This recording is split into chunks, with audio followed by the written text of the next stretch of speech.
সীমান্তে এখনও পুশিন চেষ্টায় বিএসএফ। কুড়িগ্রামের রৌমারী উপজেলার দুটি সীমান্তে শূন্য রেখায় টানা 10 দিন ধরে এখনো 3 জন অবস্থান করছেন। স্থানীয় বাসিন্দাদের বাধা এবং বিজিবির সতর্ক অবস্থানের কারণে নতুন করে পুশ করতে পারেনি বিএসএফ। এদিকে সীমান্তে অবৈধ প্রবেশের রোধে কঠোর নজরদারি জারি করেছে বিজিবি, সাথে সতর্ক অবস্থানে আছেন স্থানীয়রাও।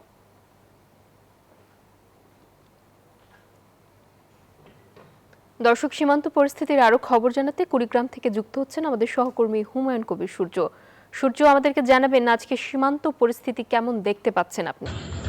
হ্যাঁ নাফিসা, আপনি যেটা বলছিলেন, কুড়িগ্রামের রৌমারী উপজেলার দুটি সীমান্তে গয়টাপাড়া এবং ভুন্দুরচর সীমান্তে গতকাল পর্যন্ত 5 জন যুবক অবস্থান করছিল শূন্য রেখায়।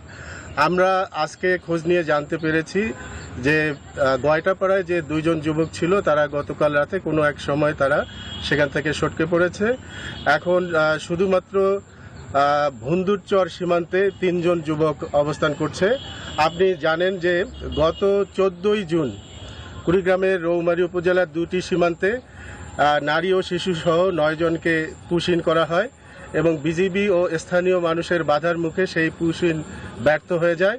তারপর থেকেই দুটি সীমান্তে 9 জন অবস্থান করছিল, কিন্তু আমরা শেষ খবর পাওয়া পর্যন্ত আমরা জানতে পেরেছি যে ভুন্দুরচরে 3 জন অবস্থান করছেন, বাকিরা কোনো এক সময় সেখান থেকে সরে গেছে।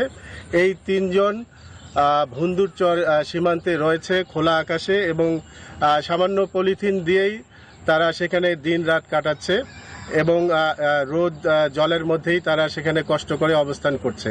এই ছিল আমার কাছে সর্বশেষ। নাফিসা, ফিরে যাচ্ছি স্টুডিওতে আপনার কাছে।